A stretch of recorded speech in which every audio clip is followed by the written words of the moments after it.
అందరికీ నమస్కారం. తెన్నేటి లక్ష్మీస్ కిచెన్‌కి స్వాగతం. ఇంక లేట్ చేయకుండా ఈరోజు రెసిపీలోకి వెళ్ళిపోదాం. ఈరోజు మనం రవ్వ దోస చేసుకుందామండి. దానికి కావాల్సిన పదార్థాలు 2 తరిగి పెట్టుకున్న మీడియం సైజ్ ఉల్లిపాయ ముక్కలు, 5-6 తరిగి పెట్టిన పచ్చిమిరపకాయ ముక్కలు, 2 ఇంచుల తురిమి పెట్టిన అల్లము, 1/2 టేబుల్ స్పూన్ ముక్క చెక్కలా కొట్టుకున్న మిరియాలు, చిటికెడు చక్కెర, 1 టేబుల్ స్పూన్ ఉప్పు, దోస మీద వేసుకోవడానికి ఆయిల్ లేదా నెయ్యి, బియ్యం పిండి 1 కప్పు, బొంబాయి రవ్వ 1/2 కప్పు, మైదా 1/4 కప్పు అండి. మనం కట్ చేసి పెట్టుకున్న ఉల్లిపాయలు, క్యారెట్లు, అల్లం తురుము అన్నీ ఒక గిన్నెలో వేసుకోవాలి. మొత్తం వేసేయాలి. ఇవన్నీ బాగా మిక్స్ చేసుకొని బియ్యం పిండి వేసుకోవాలి. మిక్స్ చేసుకున్నాక బొంబాయి రవ్వ కలుపుకోవాలి.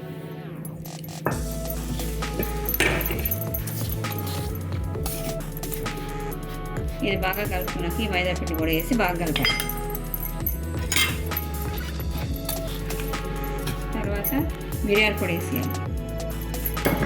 ఇది కూడా కలుపుకున్నాక జీలకర్ర కూడా వేసేయాలి.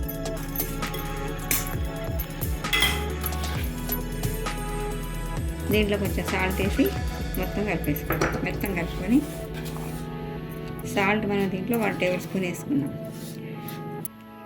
2 చిటికలతో కొంచెం పంచదార వేసుకోవాలి. 1 గ్లాసు బియ్యం పిండికి 5 గ్లాసులు నీళ్ళు పడతాయి. కానీ ఒకటేసారి పోసుకోకూడదు, కొంచెం కొంచెం పోసుకొని మిక్స్ చేసుకోవాలి. కొంచెం ఒక్కొక్క గ్లాస్లో పోసుకొని బాగా కలుపుకోవాలి. రవ్వ దోశకు ఈ కన్సిస్టెన్సీలో పలచగా ఉండాలండి. ఒక అరగంట తర్వాత అది కొంచెం చిక్కబడుతుంది. అప్పుడు దోశ పలచగా క్రిస్పీగా వస్తుందండి.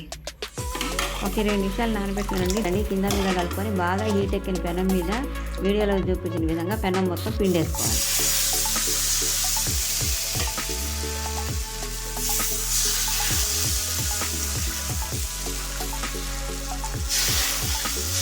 ఇప్పుడు గ్యాస్లో మనం ఫిల్ చేసుకోవాలి.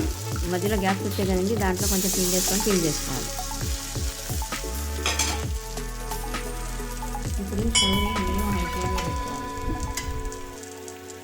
బియ్యం కానీ నూనె కానీ వేసుకోవాలి.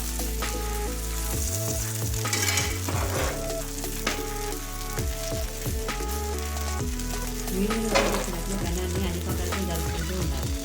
అప్పుడు రవ్వ దోశ అన్ని సైడ్స్కి మంచిగా రోస్ట్ అవుతుంది. ఇదంతా అవడానికి కొంచెం టైం పడుతుందండి, కానీ చాలా బాగుంటుంది. ఎంత బాగా రోస్ట్ అయితే అంత బాగుంటుందండి.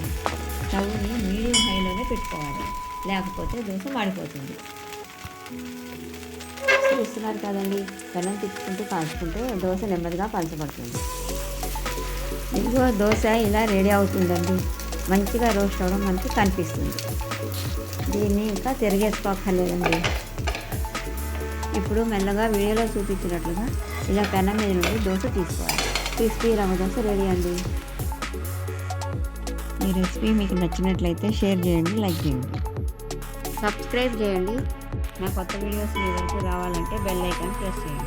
మరొక మంచి రెసిపీతో మీ ముందరికి వస్తాను. Thank you.